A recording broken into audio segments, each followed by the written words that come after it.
नमस्कार, आप देख रहे हैं PB24 न्यूज़ और PB24 न्यूज़ पर खबर जनपद लखीमपुर खीरी से। मथुरा शरीफ के स्थान पर आए दिन श्रद्धालु लंगर और फातिया करवाते रहते हैं।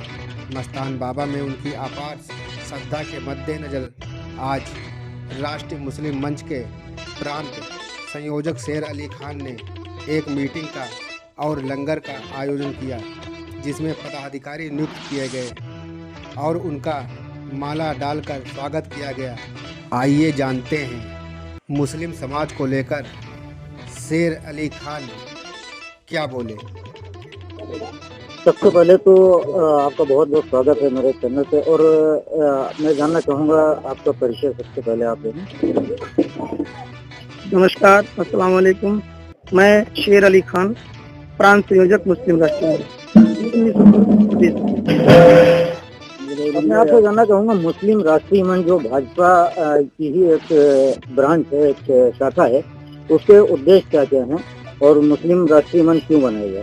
मान्यवर, मैं आपको बताना चाहता हूँ, मुस्लिम राष्ट्रीय मंच भाजपा का नहीं है, आरएसएस का ये संगठन है। आरएसएस जो है वो राजनीतिक दल नहीं है, हमारा सामाजिक संस्था है। ये मुस्लिम राष्ट्रीय मंच 2002 में गठन हुआ था और मुस्लिम राष्ट्रीय मंच जो है मुसलमानों के हकूक के लिए पूरे भारत में और देश के लिए लड़ाई लड़ रहा है। मुसलमानों का हक अपने गवर्नमेंट तक, अपनी सरकार तक रखने के लिए मुस्लिम राष्ट्रीय मंच का गठन किया गया है। आज हम लोग मुस्लिम राष्ट्रीय मंच के माध्यम से पूरे भारत में जो हम लोग भाईचारे का पैगाम लेकर निकले हैं, उसमें यह है कि हम लोग बताना चाहते हैं कि हम लोग हिंदुस्तान में रहने वाले भारतीय हैं। हमारा डीएनए एक है। हम बुजुर्गों से, पुरखों से, तालीम से, तहजीब से एक थे, एक हैं और एक रहेंगे।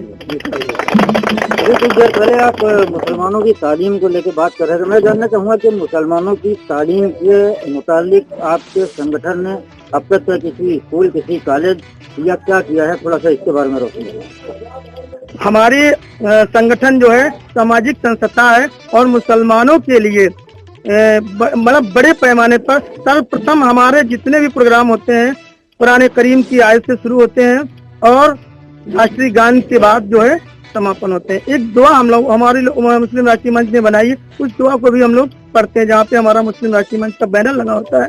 यहाँ पे मुस्लिम राष्ट्रीय मंच का बैनर नहीं था, इसलिए वो कार्यक्रम नहीं। यहाँ मैं कोई कार्यक्रम करने नहीं आया हूँ। मैं आज दरगाह पे जियारत के लिए आया हूँ। मथुरा शरीफ में हजरत की दरगाह की जियारत के लिए आए तो यहाँ कोई प्रोग्राम नहीं है। आप लोग आए, इसके लिए बहुत बहुत शुक्रिया।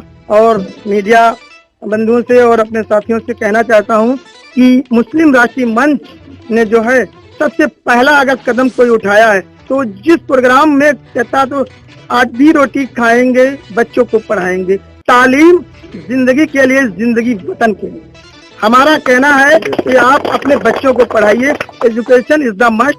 तालीम आपके अंदर है तो आपको आपके हुकूक के लिए कोई आपको गुमराह नहीं कर सकता। तो मैं आपसे वही जानना चाह रहा था कि आधी रोटी खाएंगे, बच्चों को पढ़ाएंगे, इस थीम पे आप काम कर रहे हैं, तो आपकी जो संगठन है उसमें मुसलमानों के हुकूक, मुसलमानों की फलाह बहबूद के लिए अब तक क्या कदम उठाए हैं तालीम के मामले में? सिर्फ पूछूंगा, तालीम में जो मदरसे, जो यूनिवर्सिटियाँ चल रही हैं, उनमें जो बच्चे आज यहाँ से पहुँचे हुए हैं, उनको अगर देखा जाए तो मुस्लिम राष्ट्रीय मंच के लोगों को ही, जैसे कि आप बीसी बनाया जाता है, आप समझिए, तो वो अगर बच्चे यहाँ से लेके अगर हमारे यूनिवर्सिटी तक पहुँचे हुए हैं तो मुस्लिम राष्ट्रीय मंच उनको पूरी तरह से, मतलब जो है पूरी तरीके से उनकी फीस और जो भी है फ्री कराता हो। जिस तरीके से भी उनको आगे ले जाने में IAS, PCS या मान के चलिए डॉक्टर, जिसके लिए भी हो, पूरी तरीके से जाएं। हमारा जामिया कॉलेज हो, उर्दू एकेडमी लखनऊ में हो या फखरुद्दीन यूनिवर्सिटी हो, जितनी भी यूनिवर्सिटियां हैं, सारे लोगों में खुला है मैदान और मुस्लिम राष्ट्रीय मंच पूरी तरीके से उनके एडमिशन कराकर और उनको शिक्षा के लिए आगे।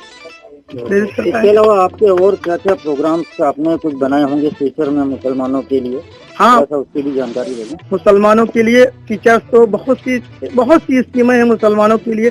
मेन तो मकसद ये है कि मुसलमानों को अगर हमारी कौन तालीम के अंदर आ गई, तालीम का हासिल कर लिया और जिस दिन तालीम हासिल करके हमारी मुस्लिम कौम को अगर ये मान के चलिए अधिकारियों में भागीदारी हो गई, उस दिन हमारे मुसलमान तो तरक्की, तालीम पीछे रह जाएगी और तरक्की आगे दिखेगी। तालीम को छोड़ रखे हैं इसीलिए तरक्की नहीं मिल रही है।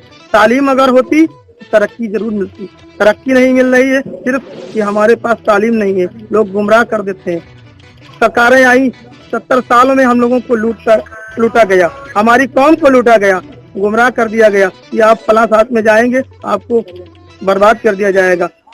राजनीतिक संगठन ऐसे आए, मुसलमानों को गुमराह कर दिया कि भारतीय जनता पार्टी आपके संग बहुत गलत काम करेगी। अभी आपने सुना होगा एक मसला आया था कि आप लोगों की वक्फ बोर्ड का मामला चल रहा है इस समय है, उसमें हमारे मुसलमानों को बलगलाया गया कि आपकी मस्जिदें छीन ली जाएंगी, आपके कब्रिस्तान छीन लिए जाएंगे, आपके क्या कहते हैं मदरसों को छीन लिया जाएगा। ऐसा कुछ नहीं है। जो सुन्नी सोशल फोरम हमारा बनाया गया है और जो वक्फ बोर्ड की जो नया संशोधन किया जा रहा है उसकी मैं पूरे तरीके से हिमायत करता हूँ, उसका मैं स्वागत करता हूँ। सिर्फ और सिर्फ वक्फ माफियाओं को डर है वक्फ बोर्ड से। वक्फ माफिया जो है, जो वक्फ की जमीनें थी उसमें 2 तरीके की वक्फ होती थी, एक अलल खैर और एक अलल औलाद। आप लोगों को ये मालूम होगा हजरत, मालूम है हजरत? अलल औलाद कि औलादों को उसका हक मिले और अलल खैर अल्लाह के हक में दे दिया। जिन बुजुर्गों ने हमारी उस चीज को दे दिया, वक्फ कर दिया, आज उन पे वक्फ माफिया कब्जा करे पड़े हुए हैं। उसमें किसी गरीब का कोई ना शादी हो रही उस बच्चों से, ना उससे बच्चों को तालीम मिल रही है, ना बच्चों के लिए कोई उनका इंतजाम हो रहा है। यतीम बच्चे के लिए दिया गया, गरीब बच्चों के लिए दिया गया कि ये जो चीजें आई हैं इन चीजों का ये वक्फ बोर्ड से इसका फायदा होना चाहिए। आज हमारे माफिया लोग, वक्फ माफिया बैठे हुए हैं, बोले हम उसका 70 सालों से उसका यूज कर रहे हैं। 70 साल हो चुकी हैं, आज तक वक्फ माफियाओं ने उसको कब्जा बना के रखा है, ये अपने बाप की संपत्ति समझ रखा है। सर एक सवाल और निकलता है यहाँ से, आपने यूनिटी की बात की जी, कि हिंदू मुस्लिम को एक मंच पे लाना है, इसका काम है। लेकिन जहाँ तक देखा गया है कि हिंदुओं की जो आरएसएस की मैं अगर बात करूँ तो इनके सुबह में कुछ प्रोग्राम्स होते हैं सीरीज में या कहीं भी खुली जगह पे योगा वगैरह होता है, उस तरह का क्या आपके जो मुस्लिम संगठन है उसके भी कुछ प्रोग्राम्स हैं वो कभी देखने में नहीं आते? मैं अभी दिखाता हूँ, मोबाइल लाइए मेरा।